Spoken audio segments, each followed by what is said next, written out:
like one I'm practicing now is like I'm in my second adolescence, right? Oh, okay. So 7 times 7 will be 49. 50 starts a new one, Oh, right. and so my son was born when I was 50. Right, so we're Right. so That's we're right. going Yeah. we're going through the same, That's right. You guys and were I both. meditate on it Mhm. as is that okay? So when he went from 0 to 7 with infancy, I went from 50 to 57 infancy, right? And so I created a consciousness like that, right? And then we went through now we're going through this adolescence, right?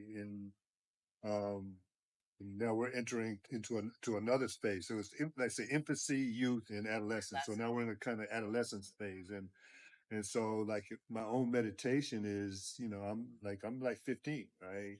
Um, and I'm going through the same thing he's going through, right? It's like I'm single, right? It's like like how do you talk to girls, right? Those kind of things. Yeah, yeah, And I'm yeah. teaching them as best I can. yeah, he is. He You're is. trying, I'm right? trying. He's the elder. Some lessons are much easier than others, Yeah. or courses for that matter. Yeah. Hey, I But was never good at that yeah. dating stuff. Yeah. But my level, but like going through it the second time, Yeah, I was gonna my say level you've of got security different is, wisdom, yeah, right, and I got security, wisdom. I got right, a stronger sense of self worth than I had when I was 15. right, sure. And so I'm playing this adolescence phase again, but with all Yeah, this with different, experience, right, the 7 sevens, right, yeah. No, I like that. I have to think Yeah, about yeah. that. I actually believe in reincarnation, Oh yeah. so I sometimes spend time trying to figure out what happened in my previous To lives give you this one. to give me this one Yeah. and how to learn from it. That's But some beautiful. days, I have to be honest, I feel like I'm making the same mistakes over again, and Yeah. I'm really mad at myself. So I'm Yeah. trying to figure out, okay, what. So Yeah. now, if I have the time to live longer, hopefully this time around, I can still, and now that I'm thinking about what you're saying, I have time to fix, even if I made some of the same mistakes Yeah. in this realm, I can still fix it. Yeah, yeah, yeah.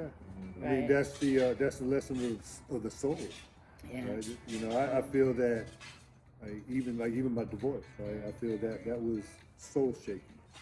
But I've had a lot of experiences in my life that were not, right? But I needed that soul shaking experience to experience this. Right, to get to another point. What would you say that the grand purpose of all of this, from your perspective, is?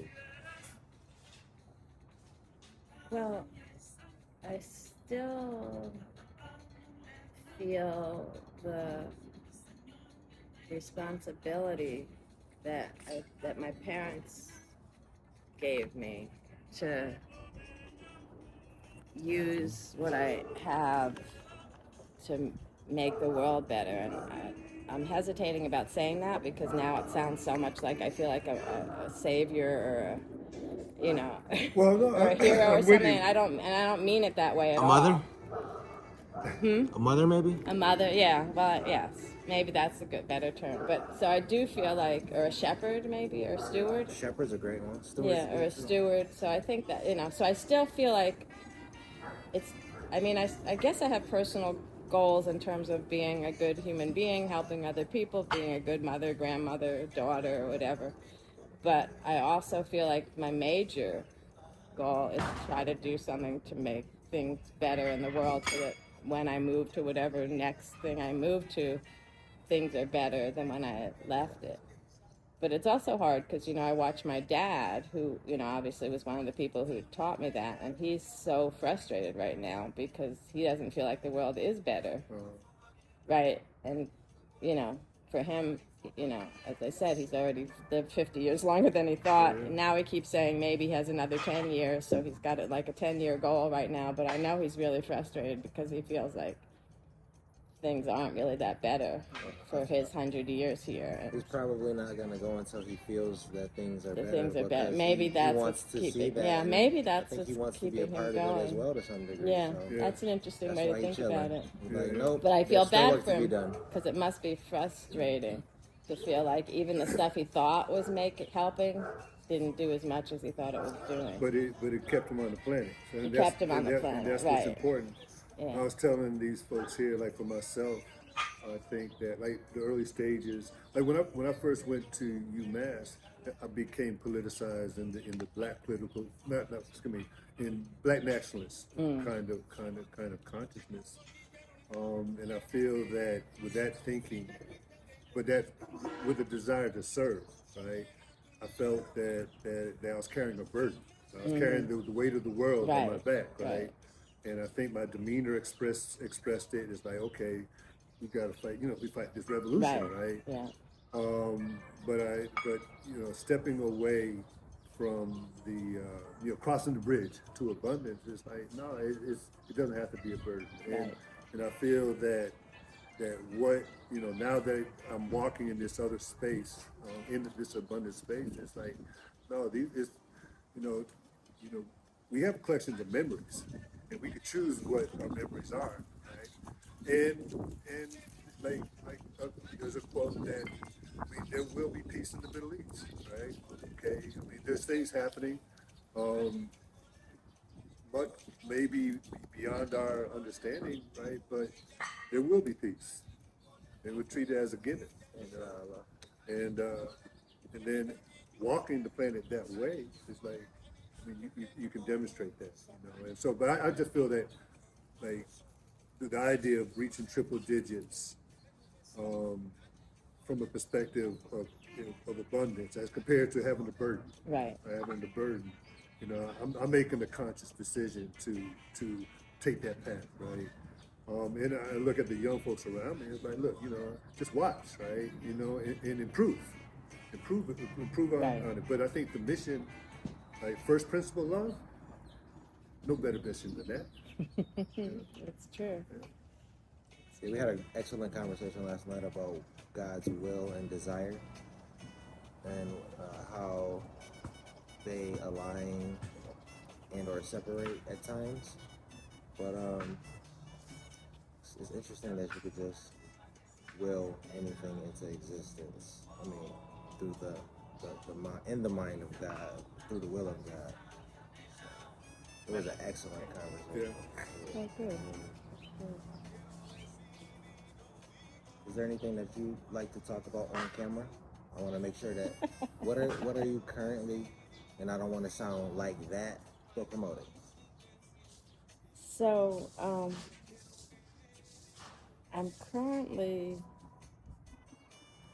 I guess, trying to make that connection between my scholarly and my spiritual life.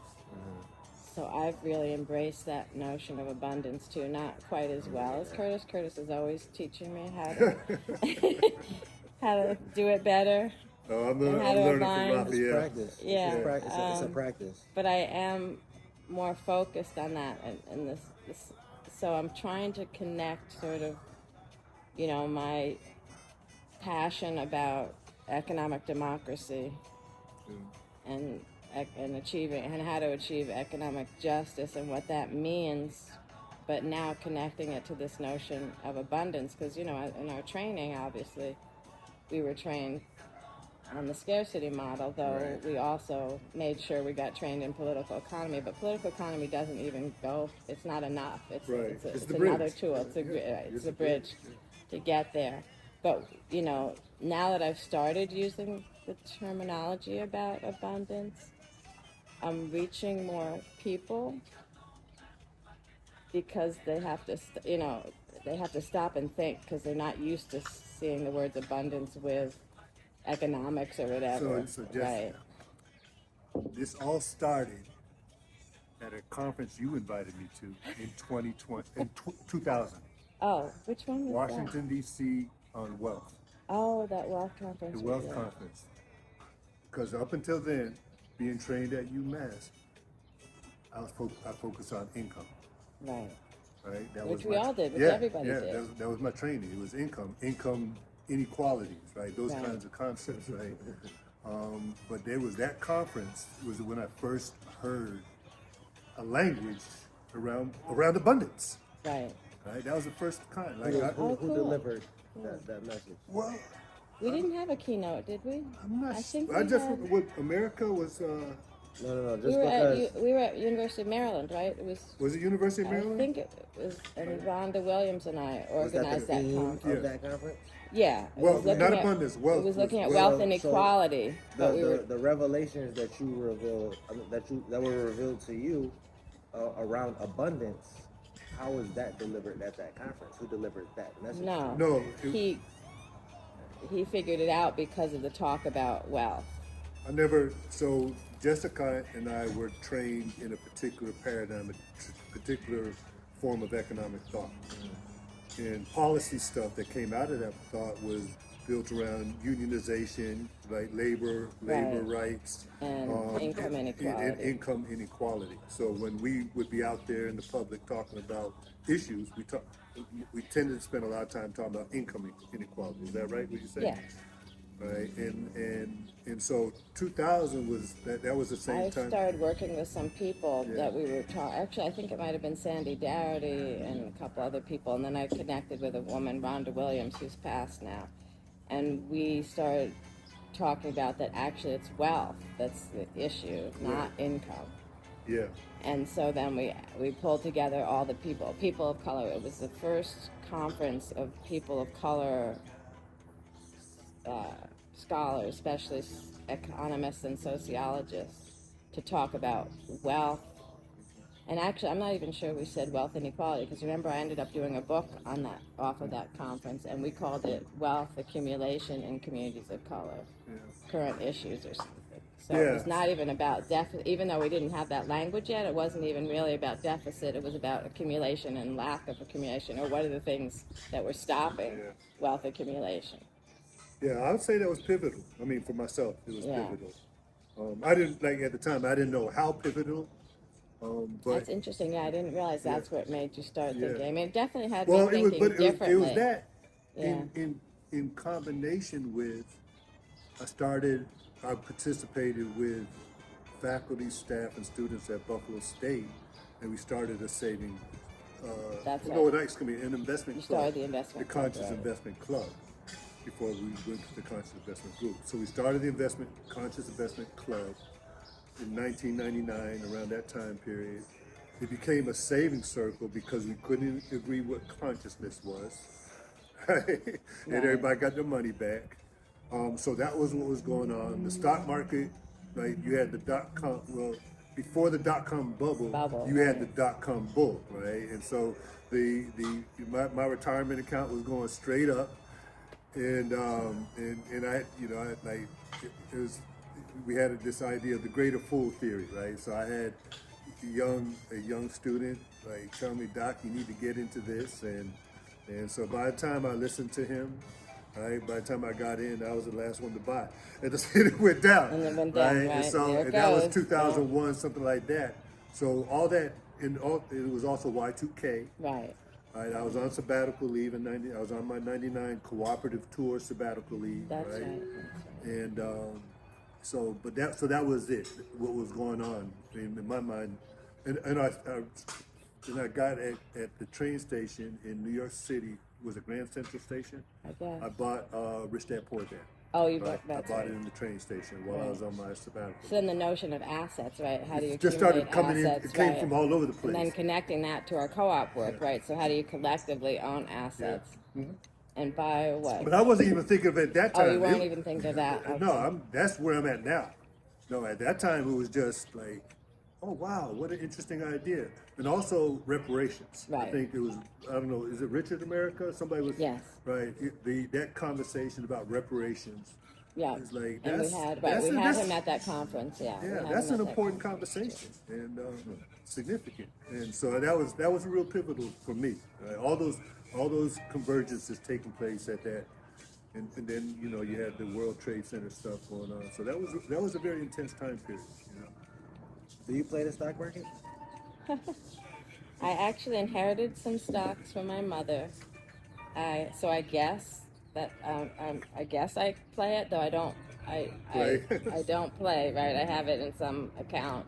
I tell them basic parameters, like some stocks I refuse to own. Right. but Tell them, otherwise. who's them? Well, actually, now that I think about it, I think there's some of them I still have because, you know, there's also this whole thing about how much capital gains you can have in 1 year and how much, anyway. So, but I said no Coca-Cola. I hate Amazon, so I think I had no Amazon on there. That's the one I'm not sure they totally divested me of Amazon. The oil companies, I think I said no oil companies unless they were seriously doing renewables. So this is a financial service company that Yeah, works for you? TIAA. Oh, okay. Oh, I mean, they're not from great. from your retirement account. Yeah. Well, and you but, but you talk to them about that, or yeah, a financial advisor? No, so it's TIAA has some of my retirement account, but I'm also in New York State something. Okay. But I also, when I inherited the stocks from my mother, I transferred it over to a TIAA investment account Right. because I thought they were the best of all the investments. You know, they're technically a nonprofit. They still have a bunch of problems. But they talk to me twice a year about what my goals are, what I want. And they give you that individualized service? Yeah. Oh, wow, nice. Do you own Bitcoin? Because I wouldn't assume No, you inherited any of that. I did not inherit Bitcoin. I'm actually afraid of it. So one day I have to ask you guys about what you're doing with Bitcoin. So I have no Bitcoin. Right. So I have a little bit, but so I guess I play it, but I don't consider myself a player because I'm not doing that day trading and all that. No, that was just my lead-in question to Bitcoin. So I do have, I do have some investments, but I don't. Yeah, I'm actually very, I'm risk averse, so I'm not really excited about it, about any of that stuff. But I do it because I gotta be responsible with the inheritance I have, so I try to do something so I can do something positive to it and then pass it on to my kids and my grandkids. You're risk adverse? Yeah. Yeah, I think that in capitalism, I'm risk averse because I don't trust those dogs. Right? For those two reasons. I should be into Bitcoin. Once you understand the protocol behind Bitcoin, you're going to invest, or you're going to buy it because you're risk adverse. Oh, interesting. And he is not invest. You're going to save it. Oh, you're saving because it's not an asset that is designed. It's designed as saving technology at this stage, right? At this stage of its existence, right? Okay. When you look at money as a store of value, medium of exchange, and a unit of account.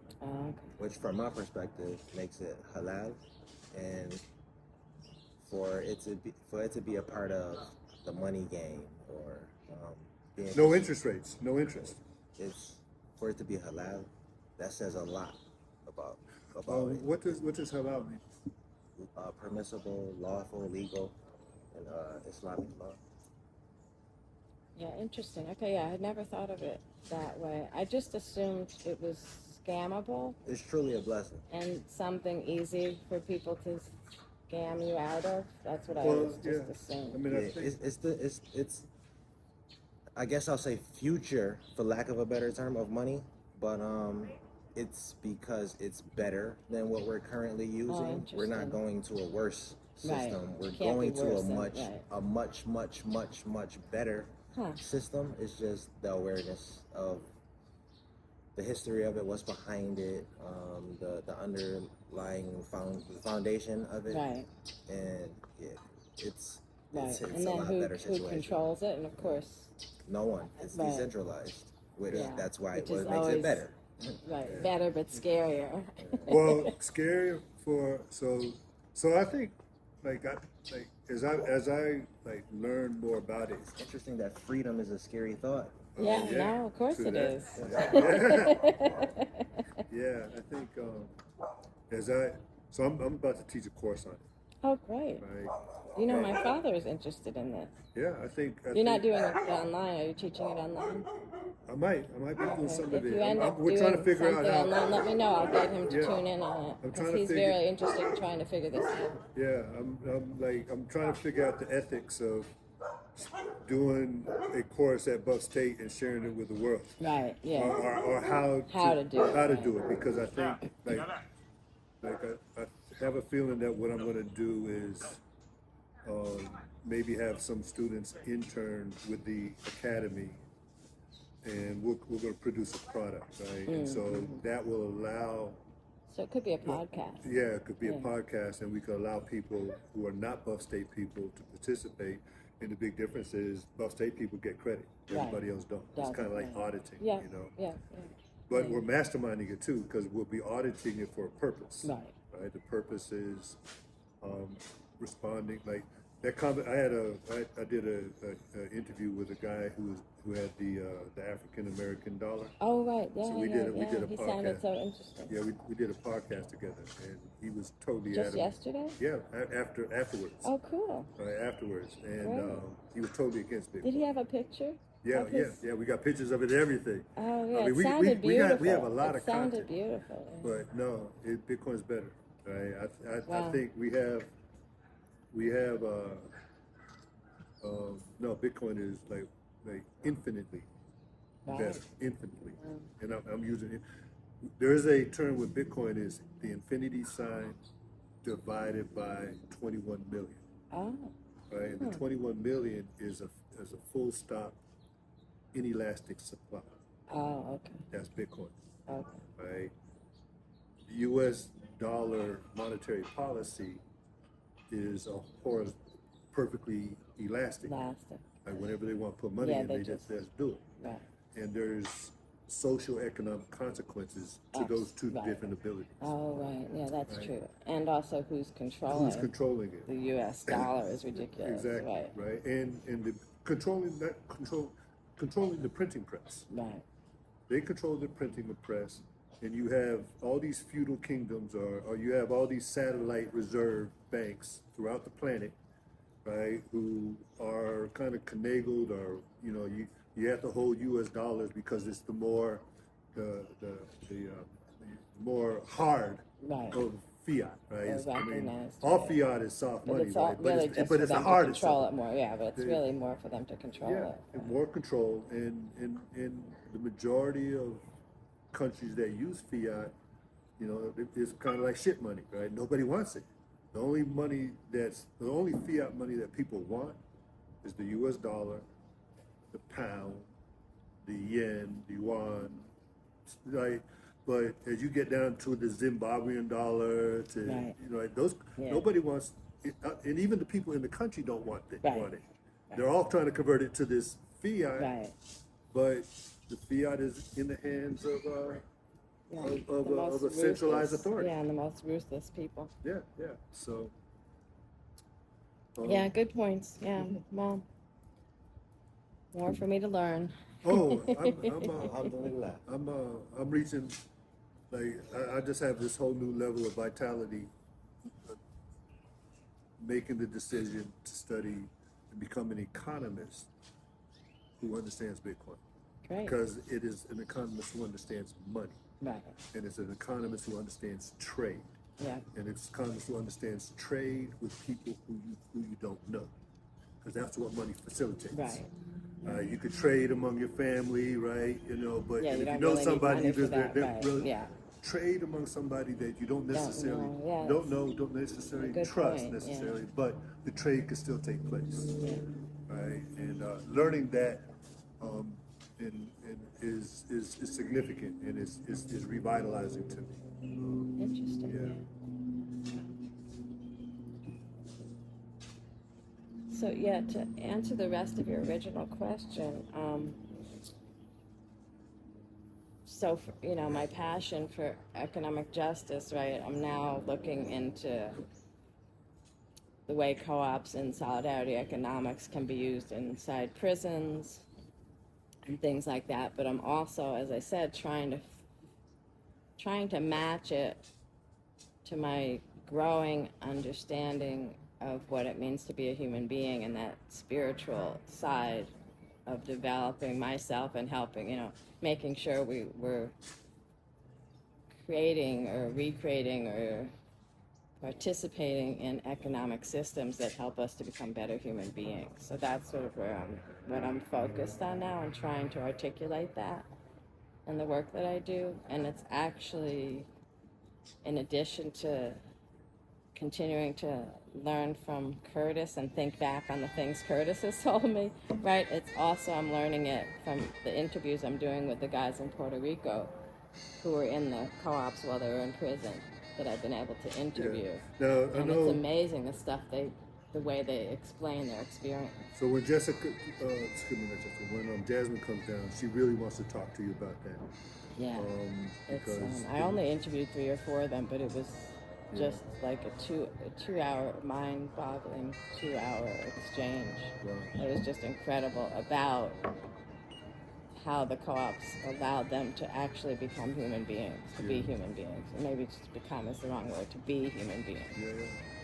Recognize their humanity. Yeah, and one guy, I had my interview questions, right? And one was about how the economics was better than slave labor, right? Without putting those words into their mouth. But one guy, I asked him the question like 3 different times, and he finally said to him, he said, "Professor,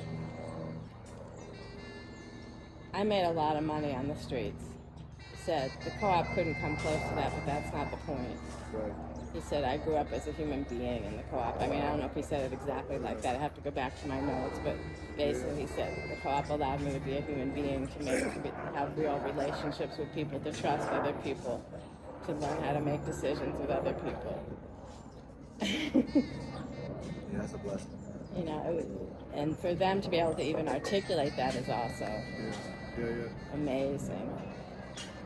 And I was like, okay, I get it. I said, don't worry, I'm not trying to be whatever. I'm just trying to do my research, right? I'm not trying to be stupid about this.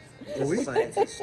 Just a scientist. Scientist, yeah. But he was like, yeah, don't stop asking about the money, because that's not what he wanted to talk about. That's not what he got out of it. When you used our first edition of The Journey of Economic and Spiritual Man, you used that in prison. I used it. Yep. Can you talk about like what might have happened, or did anything happen that was relevant? Yes, that was with my students in New York State prison. They really enjoyed it. I'm trying to remember. It was before COVID, right? So it's like. I have to go back to some of the, I had them do journaling around it. So I had them I would assign pages in the workbook, and then also get them to journal about it in class, or to reflect on it in class. So I'm trying to remember. Most of the time, they said things like they hadn't thought about either themselves or money in the way that the questions of the work. So that was the first thing. The second thing was they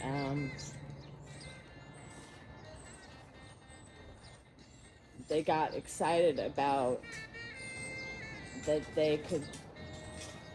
I don't think they said that they had always been seeing themselves as entrepreneurs, but they got excited about that entrepreneurship.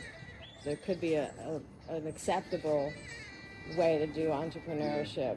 And they could see them. They could talk about being a business person without, feeling like guilty, or feeling like, So I think that, and then 2, I think 1 or 2 of them said it really made them think about themselves and their journey differently. That they hadn't really been asked before, especially in any of their coursework, to think about those connections to their experience with where they're moving towards.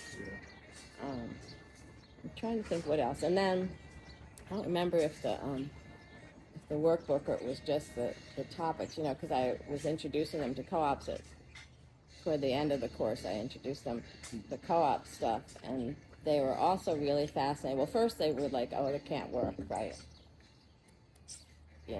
And they couldn't figure out how it could work either in prison or out of prison. And I kept telling them, I'm giving you examples of how it works, but but I understand that's not your experience. But they also were fascinated that could be what economics is, right? Yeah. What could be a call to action of yours to the average person, quote unquote, that's a listener of this podcast episode? How could the people help assist you in your mission? Well, the first thing that I think is really important is, even though I'm talking about all this spirituality stuff, I do also think that people need to see themselves as economists, but in the broad sense, not as capitalists, not even as entrepreneurs, but as economists in the sense of that we're all involved, we're all agents in trying to reproduce ourselves and our societies, and to manage, right, to balance and manage the abundance that we have or could have. Because I think most people don't see themselves as economic agents. So trying to make sure we all see ourselves as economic agents, because then we can do, once we see that, we can do anything, right?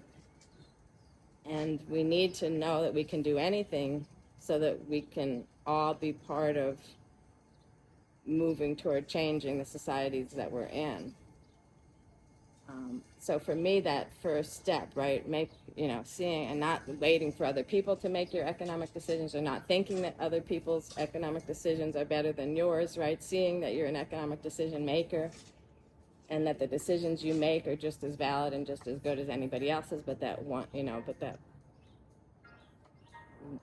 because we're economic decision makers mean we can change, right? We can make change, we can do things differently.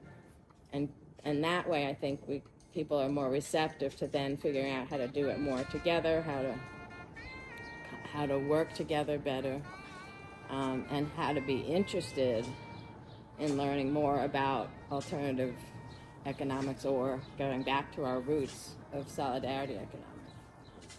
So I guess, I don't know, it's not exactly a message, but I think the message was clear. okay. Good morning, Jessica. Hey, good morning. I'm good. How are you? Good, good. If I could have another message from you, that would be incredible. How do you define love? No one has ever asked me that before. I'm inclined to say you're welcome and thank you. Sure. You know how we do. I guess for me, love is an overwhelming feeling of gratitude and possibility. So gratitude, to be able to be in these in relationships, and possibility that we can be in even better relationships than we are. I think that gratitude is a pleasantly common enough response for me. It's my favorite response, and that was the first time that anyone has responded with possibility. And I love that. Good. Thanks for sharing. Yeah, no, you're welcome. Actually, gratitude has been on my mind because I've been reading this book on indigenous knowledge.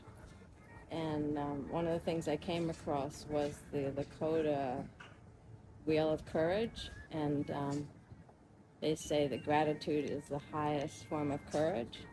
So I actually now have that